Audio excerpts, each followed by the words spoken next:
morning, ladies and gentlemen. Thank you so much for coming to the last of TEFAF Coffee Talks. It's been a great week for us, and these coffee talks have been a great way we find to start off the morning. Coffee and a pastry and a great conversation. This morning we have a wonderful panel arrayed for you with a provocative title, "The Art is at least twice my age, Life in the Art Market Under 40. So I'm just going to turn it over to them after saying welcome to TEFAF and TEFAF Week, and we hope to see you again in the spring and then again next fall. Thank you. Good morning, everyone. I'm your moderator. I'm Andrea Bayer. I'm the Jane Reitzman Curator in the Department of European Paintings at the Met. I know that they approached me about this because they believe that I'm under 40, but actually, okay. But what I want to say is that I'm going to introduce you to our three speakers, and they are three among many people that I know who are in the academic world, the museum world, the art market, who are under 40 and who share our passion for old master works of art, sculpture, paintings, prints, drawings, and so on. So I actually enter this discussion on a very upbeat note and feeling. So we have with us Fabrizio Moretti, who is the president of Moretti Gallery, Jonquil O'Reilly, Old Master Painting Specialist and Assistant Vice President, Sotheby's, and Patrick Williams, Director of Adam Williams Fine Art. The title of the panel, as you heard, has to do with their age vis-a-vis the age of the art that they love. The art is at least twice my age, life in the art market under 40. Let's begin with gloom and doom. Two articles, 2014, 2016, in which people came out and said just this: old masters just aren't sexy. They, meaning young collectors, want to be associated with the new and the now. And then finally, there are no young dealers coming through the ranks. As I just told you, my feeling about this is somewhat different. Maybe it's not an extraordinary number of people, but the people that I do see who are working actively now in old masters and who are quite young, beginning or in the middle of their careers, bring something very special and important to our area. And that's what I'm going to try to tease out of our speakers today. I want to work along two parallel tracks. First, I want them each to tell us how they got into this field and what propels them forward. And then we're going to talk in some detail about the way that they approach young collectors, how they help develop a relationship with, how they develop relationships with young collectors, and where they see things going in the next years. When I've spoken at length with all three of our speakers today about just these issues, and I wanted to mention two things that kept coming up and that I found very, very interesting. One was that they all used the word emotion to talk about works of art. The emotions that works of art provoke in them, and the emotions that they feel that they can then transmit to others. And the second thing was that all three of them are very much on the side of trying to produce a field in which people are happy to share knowledge, are not arrogant, do not presuppose a great deal of knowledge in the person who's looking at the work of art, and feel that this is a hurdle that we might otherwise have to get over. So I'm going to turn it over because, you know, Hillary is going to be our president in a few days, we hope. I'm going to first turn it over to Jonquil to begin to tell us about her personal voyage. Well, I have to say my personal voyage into the Old Master world was pretty much purely by accident. I studied Italian at university.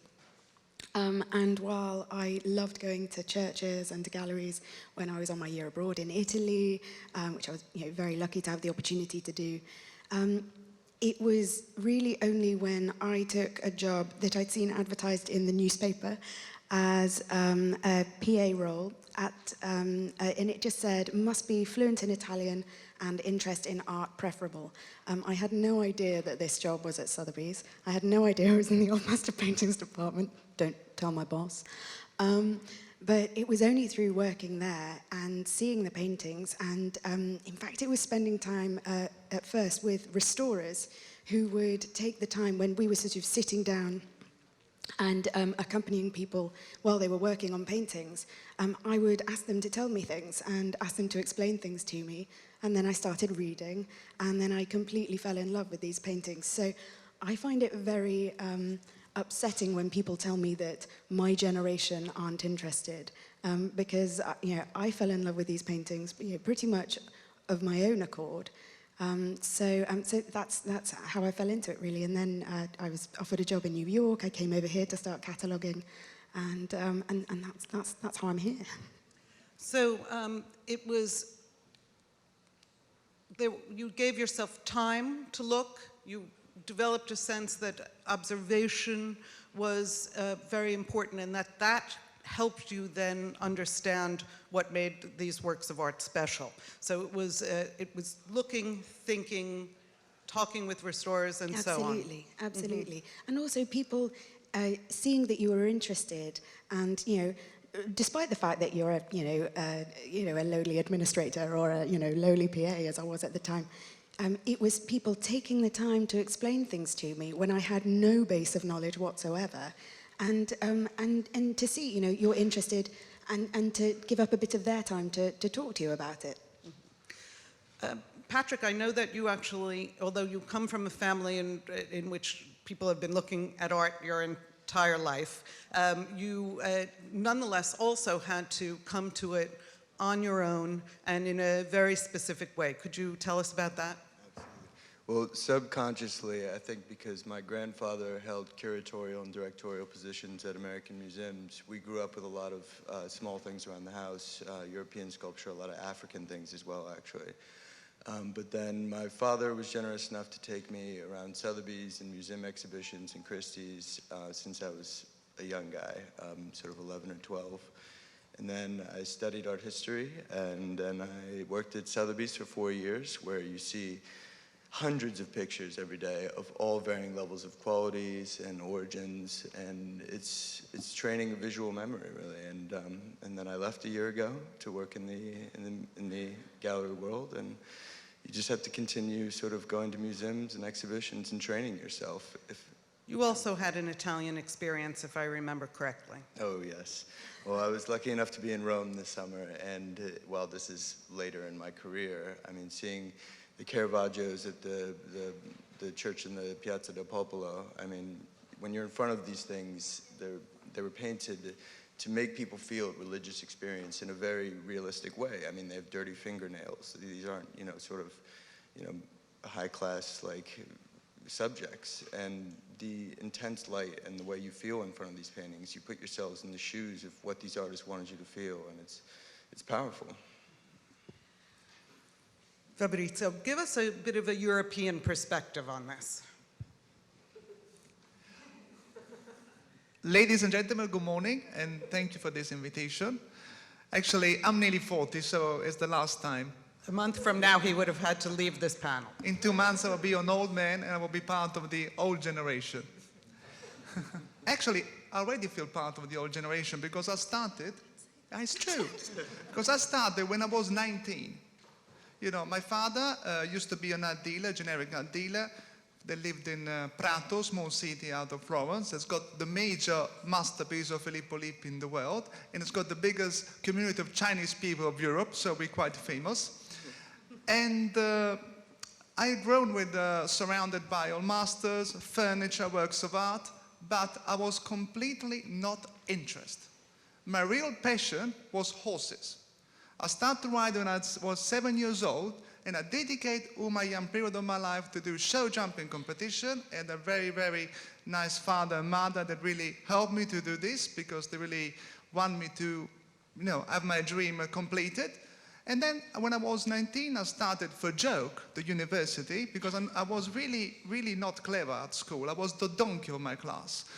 Anyway, I started literature. In that moment, my father said, you're 19, you need to think if you want to do a business because horses, it could be a tragedy. So my father said, I have an idea, because he didn't have a lot of trust in me as a businessman. He said to me, you know what? I'm going to resolve the problem. He wanted to put me in the post office to work in Prato. Anyway, so, no, it's the truth. So for 2 or 3 years, I thought that my future would have been in the post office. Anyway, I had a little accident with a horse, and I started to study literature in Florence. I fell in love with 16th century. I decided to get a PhD on the period of Giovanna d'Asburgo, the first wife of Francis I. I started to look around, and you know what? This is interesting now. I started to work in the art world for fun with a friend of my father that used to do a very nice job. He used to buy in nudo smooth fairs, sell to other dealers, and so I bumped in the real market. The street market, where you can bump into a fake or not fake. You can bump when somebody doesn't pay you. They will give me these checks. They will pay the checks in 25 months.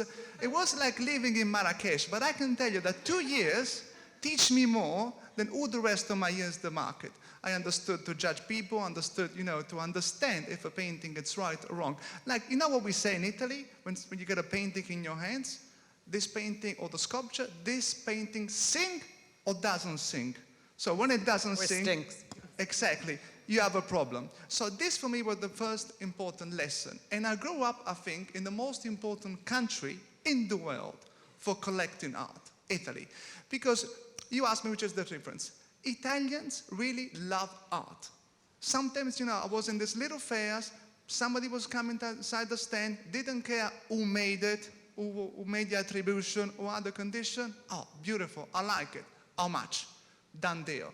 This doesn't happen in the international market. People, before they want to know everything, and then they think if they like it or not. Like we say, they buy more with the ears than with the eyes. The Italians buy with the art. And this is fundamental. It's fundamentally also if you want to be an art dealer. There was a famous art dealer in Italy, it's called Fabrizio He told me once, being an art dealer is better than working. Fantastic. So you see where they're all coming from.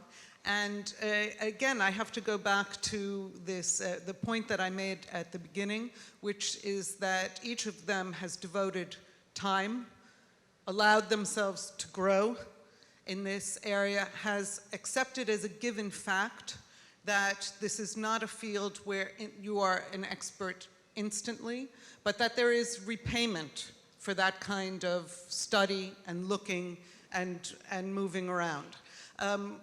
Also, I think something that has come up in all three of their remarks is the joy of a certain kind of lifestyle.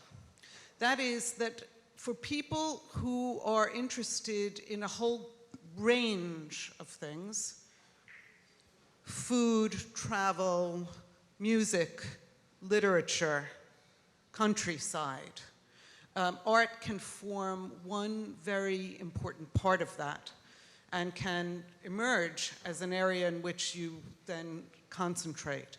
And I have always felt when talking to collectors that they often do come to collecting with that kind of sense, that it's part of a larger worldview which is expansive, interested in history, and a lot of different things.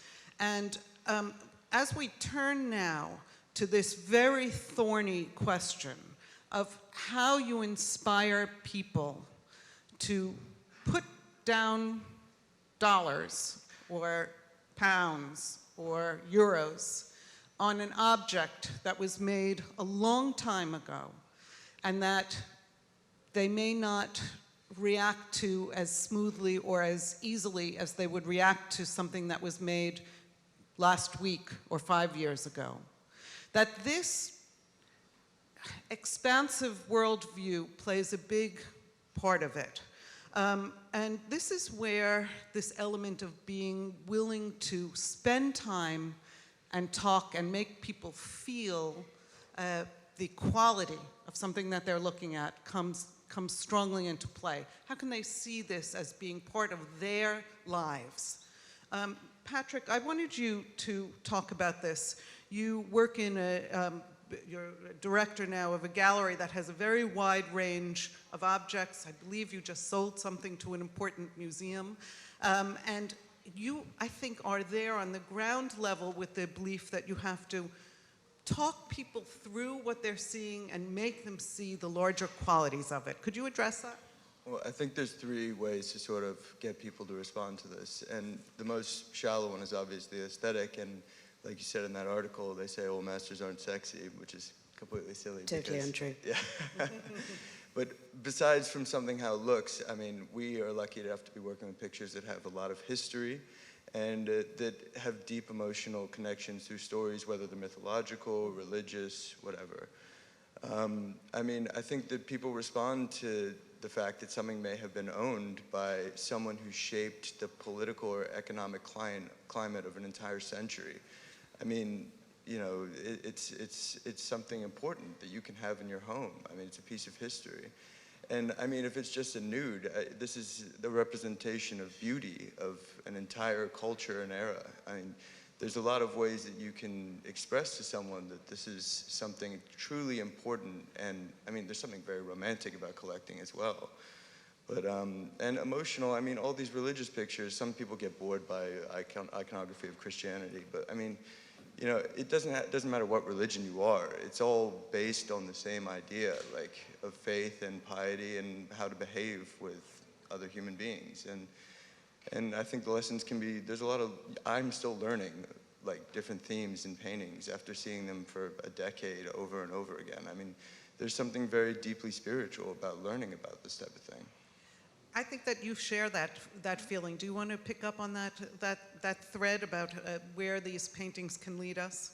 I absolutely do share that feeling. And I think a lot of people say, actually, I'm just going to come clean. I actually did study a tiny bit of history of art in my first year at Edinburgh. And when I discovered that I was going to have to study medieval gold grants throughout my second year, I gave it up and took up classical literature instead. Because I thought, you know, I can't engage with these paintings. It's lots of stiff Madonnas, and it's just not my thing. I'm also an atheist. I didn't really sort of connect with the religious subjects. And I had no idea that, you know, fast forward a very short amount of years after graduating, that this would be my favorite area. These would be the paintings that just, you know, overtook my, you know, my whole feeling when I'm looking at them. And it doesn't matter whether it's your religion or not. I think, you know, when we're looking at African art, you know, we don't ask ourselves usually about the, you know, the religious iconography. We enjoy it as an object. And I think, you know, whether you're, perhaps that's also an easier connection with the gold grounds, that you can enjoy them as an object. But I think then that extends across history of art. And I've found that when you are looking at something, you can engage with it on a, you know, sort of within its social context, or you can engage with it in, you know, as Patrick said, you know, who owned this? Why did they commission it? And I think it's our job to convey that excitement to our peers. I think I get really bristly when I hear again and again that people our age, you know, people your age, millennials, aren't interested. Or they don't have time for anything that they need to study. You know, it has to be an immediate image, or that's rubbish. I think, you know, our generation has the, you know, we are the most image generation, you know, image-based generation yet. We have, you know, Instagram that we're obsessed with. We have, you know, our smartphones on us at all time. The ability to share images in a way that, you know, is so far unprecedented. And I think it's our job to use that to spread the message about old masters, to spread the excitement about it. And I think it's also the generation above us, it's their responsibility to stop talking in the media or you know, or to other collectors, or, you know, about our generation in this way. to stop saying that we don't understand or, you know, we've only got time for contemporary art. It's offensive and it's frankly unfair. If people aren't looking, then encourage them to look. Then show them those angles that are interesting and that will capture the imagination. I'll take that very much to heart. Fabrizio, you very frequently are selling works of art without any kind of name recognition beyond the specialists, the 10 specialists in the world. So you have, I think, a particular need to draw people into something in which they may leave your booth not even remembering the name of the artist, but you want them to remember the image and to come back and think about it again. So, especially with a younger cohort, how are you doing that? I understand completely this difficult moment of the business, but and I really believe 100% what Patrick and Jonquil said. They are absolutely right. But we need to don't forget that this always has been a niche market, not for many players, for sophisticated players, because remember, there's not enough stock to create a big market. You know, on the 20th century, it's easy to have a Picasso market. If somebody comes to me tomorrow morning and say, Fabrizio, I want to buy a Botticelli, I give you no budget, I don't know where to go to find them. If somebody comes to me and say, I want to find a Picasso, I'm sure that through one of my friends, I can find 3 or 4 Picasso in 1 week. So we need to understand this. It's not that the old master world is dead. Because in this room, for example, we got Patrick. How old are you? 27? 20? You're getting old, eh? Anyway, Patrick loves old masters, and I'm sure he's going to be one of the most prominent art dealers in this country. Jonquil works at Sotheby. Sotheby does a fantastic work, thanks to Jonquil, that makes our dealers don't do any more discoveries because she found out everything before. And I think the challenging is to bring back to normal life today things that were undiscovered, that we call them sleepers, understand? There are a lot of paintings, maybe masterpieces, still that we know they were made and we don't know where they are. So if they don't went destroyed, maybe they are somewhere. For example, last year, the Getty bought this amazing bust of Gian Lorenzo Bernini that came from a small sale, I think, in Slovakia, and made a small amount of money, like 25,000 euros. And that is an icon on 17th century art. So I believe in this. You know, in another way, I think that art calls you. So in the end, if you haven't got the sensibility, you know, you can see many old masters, but they don't get you. I collect modern and contemporary, but most of the people that buy modern and contemporary, they don't buy with the art. They buy because, oh, Ed Ruscha, everybody has it in California, I want to have it too in my room. But you know, for example, I love Ed Ruscha and I understand the message. Most of the people buy with this, in this way, and the most thing that is insulting, that people always want to use art to make money. So they buy because they think in 3 years it will be worth double. So it's a vulgar job. We are obliged to do it because I don't know to do nothing else in life. But, you know, when somebody comes to me, like a friend say, you know, Fabrizio, I would like to invest money. Can you give me some tips? Go into real estate. Don't buy art. You know, if you like art, buy it with your heart. The most important collectors of this century made the most important collections buying with the art. Don't think into resale. And in the end, they bought the best of the best and they have great stuff. And I'm sure that if tomorrow they want to go inside the market, they will be happy. This is the way to collect. Ooh, a lot of things came up in that. Great. So let's talk about 2 things. Let's talk about investment and whether we can help people understand what investment is. But let's also talk about other ways to pull people into buying these works of art. Actually, let's start with that. And I want to just go back to Jonquil because she's developed something that has been quite interesting along these lines. So you have people who maybe don't trust what they're looking at, are interested, but are not quite sure how to arrive at looking at old pictures. Fashion has been a way that Jonquil has been promoting to younger people an angle, a step in to getting closer to them. Let's start with that, and then we'll circle back to the next step, which is once they're interested, talking to people about investments. Go ahead. Well, yes, it's true. About 2.5 years ago, probably we were, in fact, when Patrick was still in the department, we were tasked by our boss's boss, George Wachter, to come up with ideas that would help to engage under 40s with old masters. And I was much more tentative at the time and a lot shyer at work. And I very sort of tentatively put up my hand and said, I'm really interested in fashion, but I do think that, there's been a rise in fashion exhibitions in museums.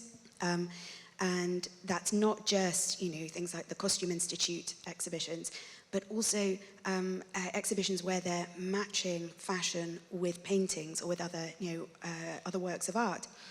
And I think the real sort of killer start for me was Anna Reynolds' In Fine Style exhibition, which was at the Royal Collection in London, and it was spectacular. And I think she'd had to fight quite hard to keep it very much on the fashion edge and to say, this is how I want the labels. I want them to be talking about the costume in the paintings rather than the provenance and that sort of thing. In the end, it had, I think it was the second most visited exhibition in the history of the Royal Collection, and it was only trumped by a Leonardo exhibition. He gets everyone, so that's fine. So I started writing about it, and I took a different article of historical dress each month, every 6 weeks, and I would write a little blog post and just sort of explain why people were wearing it, put it into a bit of a social and historical context. And I thought, we're always quite stiff in the way that we approach old masters at Sotheby's. I mean, I don't mean, sorry, if George and Christopher are watching that, I didn't say that. But why don't we just have some fun with it? Some of these paintings are inherently hilarious, and we were always laughing in the back at them. So I started writing these articles and trying to make them fun. And before long, Sotheby started putting them in the magazine.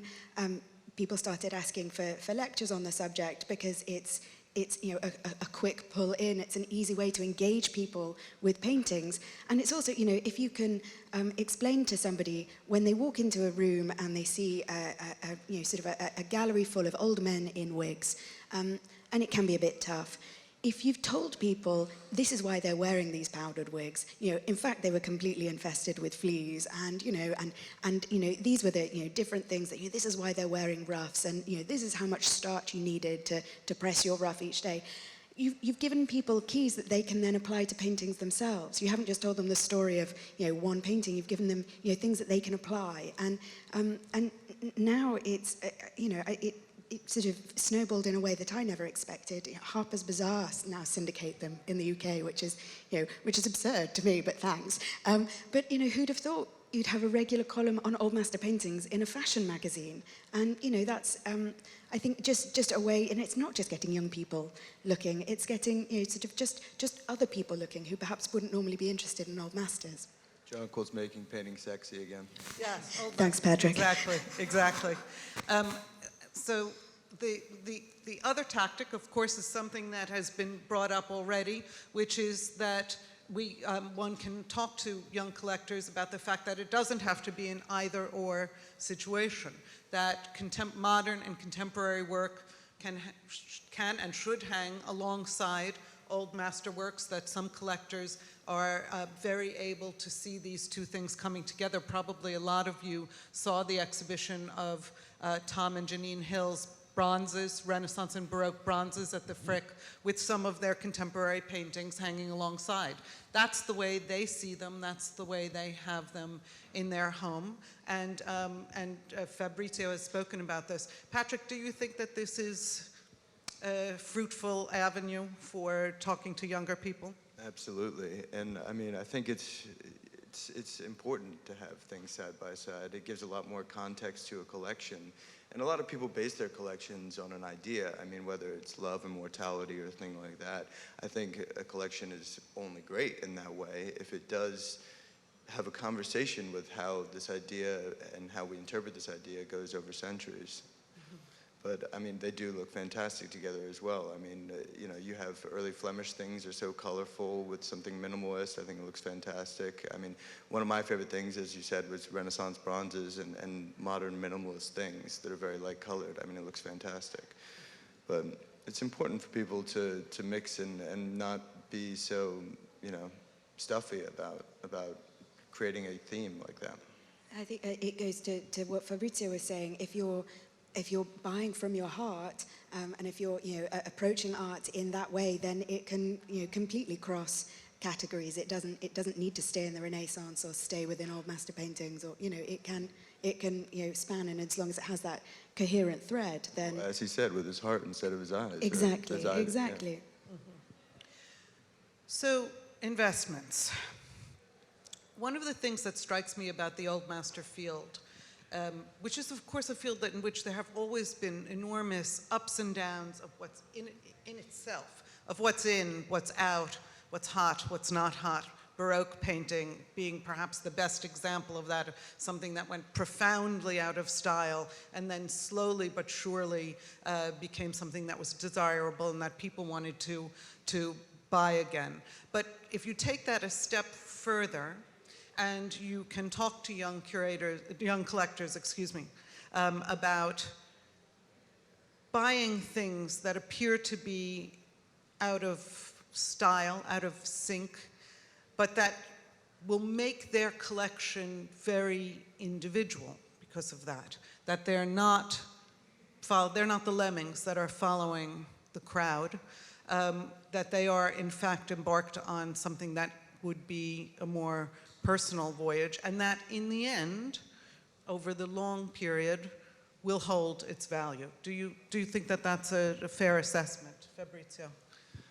What you're saying is quite right, but if we compare this also to the modern and contemporary world, I know some dealers, they really buy segment of areas, of moments of the career of, for example, Andy Warhol or Roy Lichtenstein that's not well known. They put everything together and then they do a show. Because they want to create a market. They try to discover. So it's quite right. I think that with a very small amount of money compared to the big market, you can buy a great painting in the 17th century Italian art of a moment that is not well known, like Lombardy, Tuscany. I come from Tuscany. I love 17th century Florentine paintings, but as Patrick knows, they're not the most easy things to sell unless you find a beautiful Carlo Dolci like the one that the Met bought recently, and congratulations. But yes, you're right. You need to buy the niche, but it's not sure that the market will give you the right in the future. As I say, when you buy a painting, don't think how much money you will make. Make sure that you're buying a good painting, a very good subject. We call it in the trade a sexy subject, in perfect condition, with a good provenance. Make sure that the attribution is right, and if it's at a good provenance in the history, much better. But unfortunately, this cannot happen always because some paintings reappear on the market. We don't know where they come from. So I think this is the lesson to give to these new collectors. But don't give hopes, understand? And I like the idea that the people that try to cross.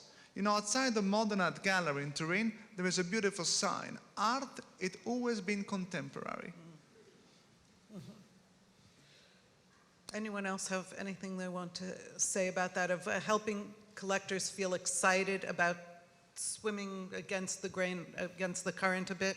Well, just to go along with that, I think people get really turned off by, attributed to follower of whatever. I mean, now, if you're buying something with that, that name attached to it, you have to be careful of what you're paying for it. But also at the same time, I mean, you see major museums buying interesting things that aren't always by the artist too. I mean, there was, what was it in Sotheby's? There's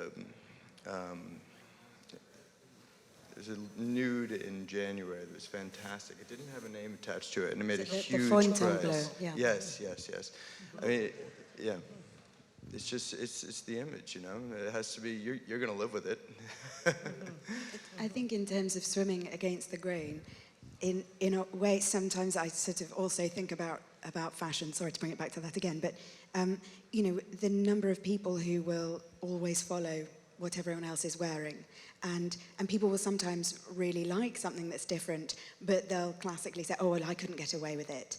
And I think encouraging people to just to look is the start. Encouraging people to go to museum exhibitions and to spend time with things and to build their confidence that way, and build their confidence in their own eye.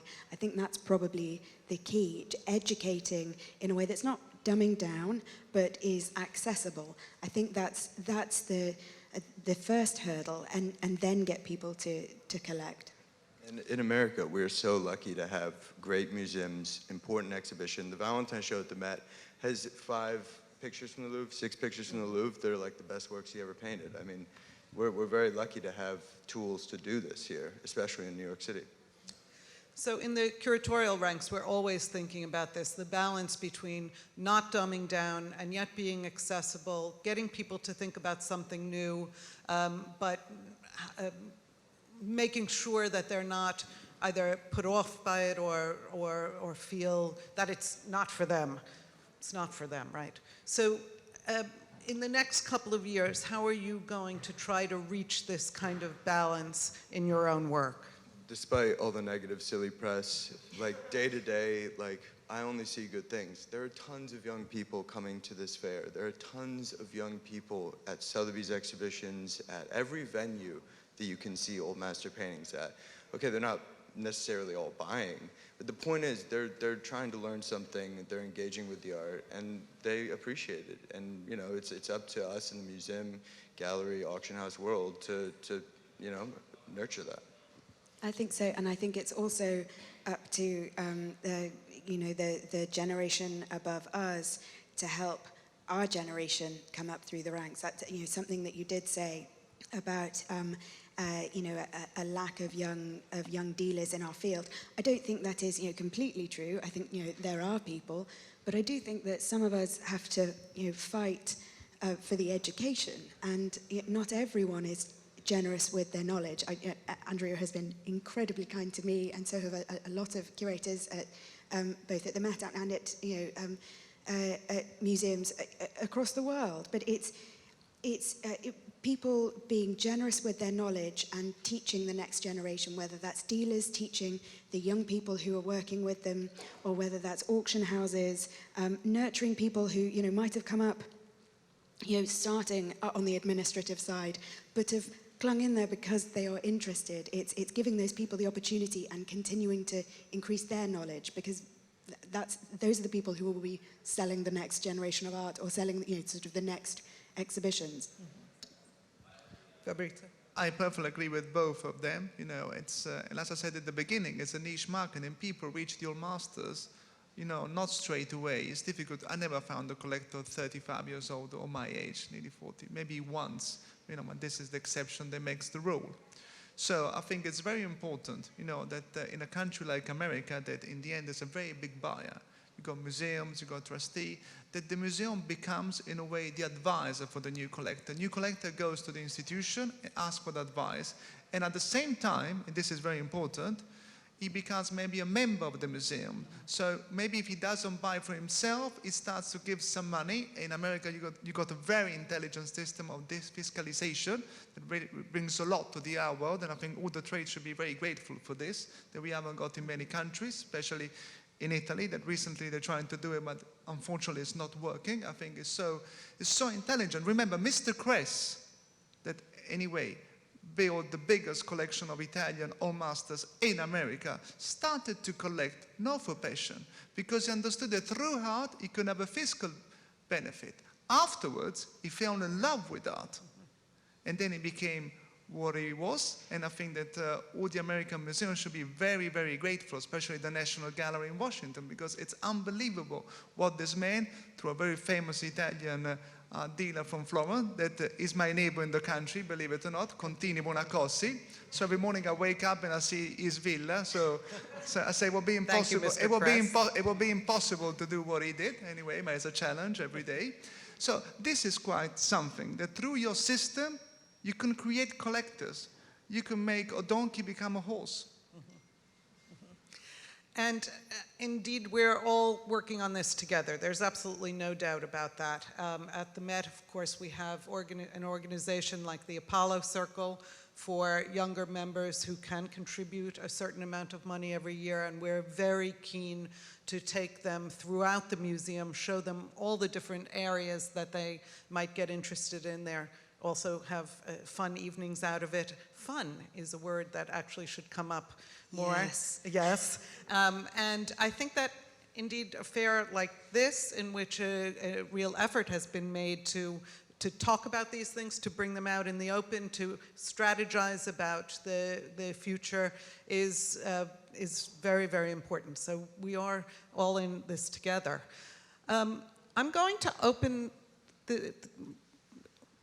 to the floor now. If anyone has any questions, I still had a few other things that I wanted to address, but I'd be very happy to hear from people in the audience if they have a question for the panel as a whole or for any of the individual participants.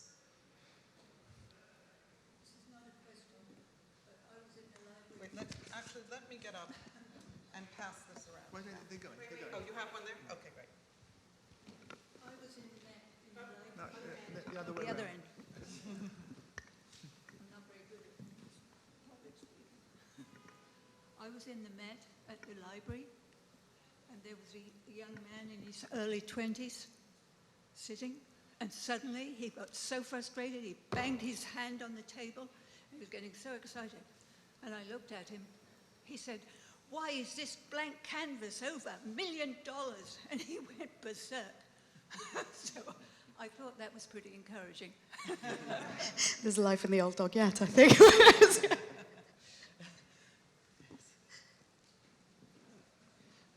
It's a question Fabrizio has already answered on his behalf, but it's a question for Jonquil and Patrick.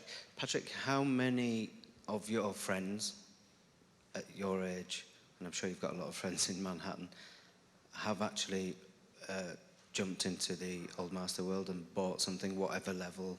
And also, Jonquil, how do you, the amount of people that view your sales, what percentage of those people are under 40? I think view and buy are two very different answers. But we do have a younger crowd coming in, and that is satisfying. Are they buying yet? Not necessarily, but as Fabrizio said, this is, we're okay with this being a slow burner. The important thing is that those new people are coming in, and maybe they don't buy while they're under 40, but maybe, when they get to 41, they might start. And if young people aren't buying yet, that's not the problem so much. It's that they start to buy when they're older and that they develop the interest. That for us is the main thing. If young people want to buy as well, obviously that would be great. Please come and see me at the end. Well, I have two friends that are lucky enough to buy, but everyone, I get all my friends to come to important exhibitions, to come to fairs like this. If you can talk to them about it, if you can coerce them to do it, then they do end up loving it. And, everyone takes history in school. Everyone at least wants to come as an educational thing to better themselves. But there's only really two people I know that are lucky enough to be buying, whether it's a drawing or a print or Old Master, but, it's looking up, I think. Could I just add to that all three of these people represent markets that are very much at the high end and that require big investments. But indeed, speaking from a personal point of view, I probably will never be able to buy an Old Master painting, but from an early age I started to look at mostly prints in my case. And that was a way for me to feel that I could actually have something in my home. And I have bought a number of prints over the years. So there is a building up. I think there really is a building up process. If my husband had decided to become a hedge fund manager, I would own a lot of Old Master paintings. But I'm very content with the slice of the market that is available to me and where I've been able to build up my own expertise. So I think that it's wonderful if people are looking and maybe dipping a toe somewhere where they can actually do it and feel comfortable doing it. There was another question right here, I believe. This is, I guess, a question as to whether or not the panelists would agree with a certain point of view, and that is that I think the difficulty with old masters versus contemporary has to do with what is happening in contemporary art. In the late 19th century, when the artists were interested in a type of art that was consistent with old masters, there was a lot of interest in the beginning, if I understand it correctly, of collecting old masters. Today, the artists in the art world are mostly interested in something that is new and different within the contemporary art world itself. So when they create an interest in and a focus on what is new, it's very difficult to interest people in things that are old and familiar. So I think that there's a larger problem here, and I don't think it's something that really can be addressed by the old master contingent, but I think that there's a difficulty that you're facing that's much larger than the subjects that you've talked about, and I wondered if you would agree with that or not. I'll pass it over in one moment, but I do have something to say along those lines. This is very true, and this is an important point that you're making, and it is, in fact, I believe, a much larger issue, which is that, and I just, for example, did a graduate course, and the people in the class were mostly interested in modern and contemporary, and for them, that they're now talking about post-World War II. They're not even really going back to the beginning of the 20th century. They are very focused on the last 4 or 5 decades, and they are very unwilling to pull themselves further back, or they feel it is somehow foreign. And this is not just in the study of art history. This is about music, this is about literature, this is about history itself. This is a bigger issue for our educational system. I think perhaps the pendulum is swinging a little, but as someone who has been teaching graduate courses for a long time, I have seen it reach a very extreme area in which looking at someone like, looking at Cubism, for example, already feels like ancient history to them. So it is, I think you're absolutely right, that this is something that we have to think about and try to move on many, many different fronts. I completely agree with Andrea. Maybe I can close my conversation with this funny story that will make a lot of sense. I was at a cocktail party in New York a few years ago. A lady approached me and said, what do you do in life? I said, I'm an art dealer. Ah, what do you collect? All masters. Ah, we collect all masters too. Interesting. I said, what? Andy Warhol, Roy Lichtenstein. Right. This is the answer. Exactly true. An under 40 with a question. Under 40 request. With a question.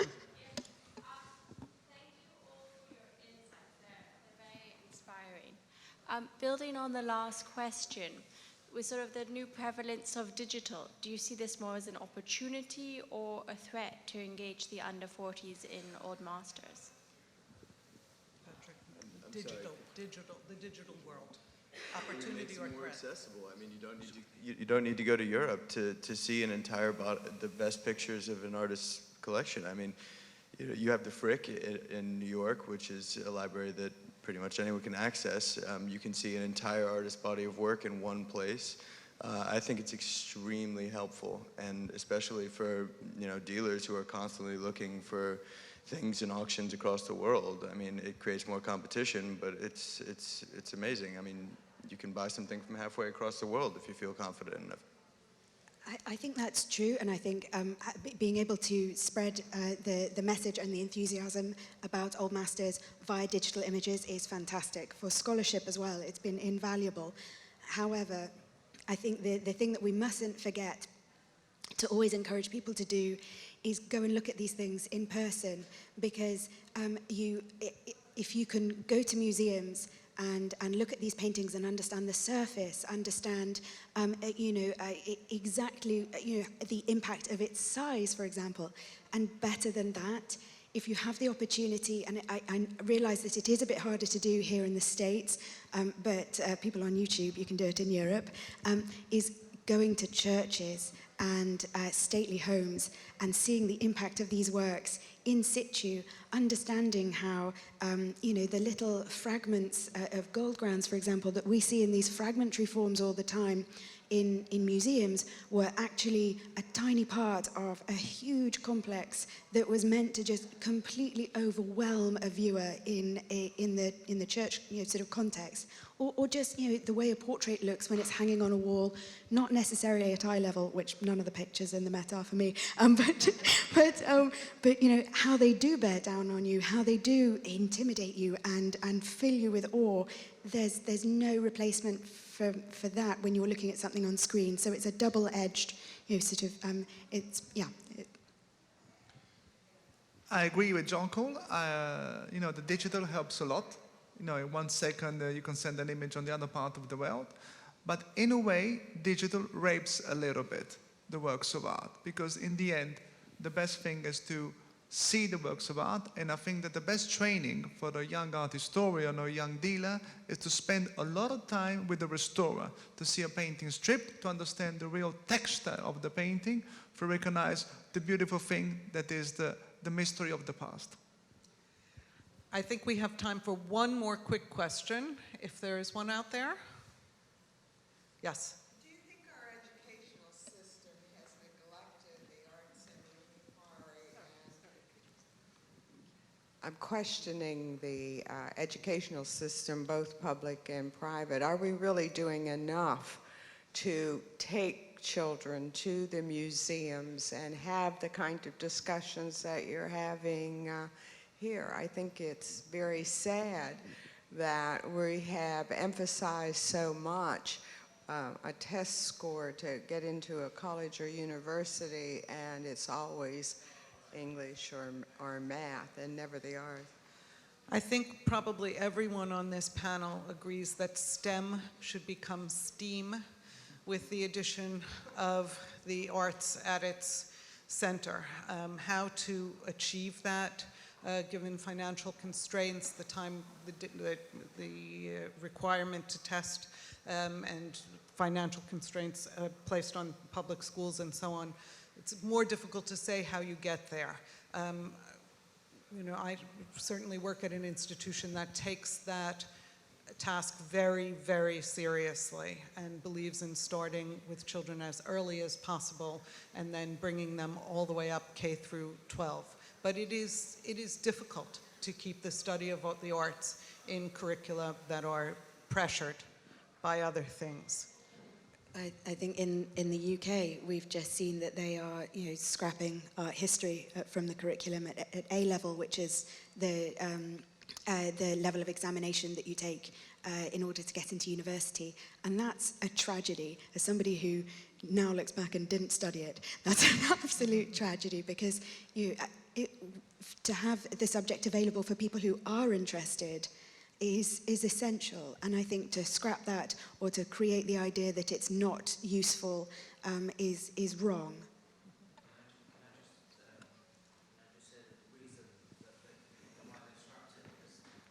This one. I won't be able to get back on the stool now. I know we have to go, but unfortunately, to qualify that, the reason why they've scrapped it is because last year, only in the whole of the UK, 582 pupils took it.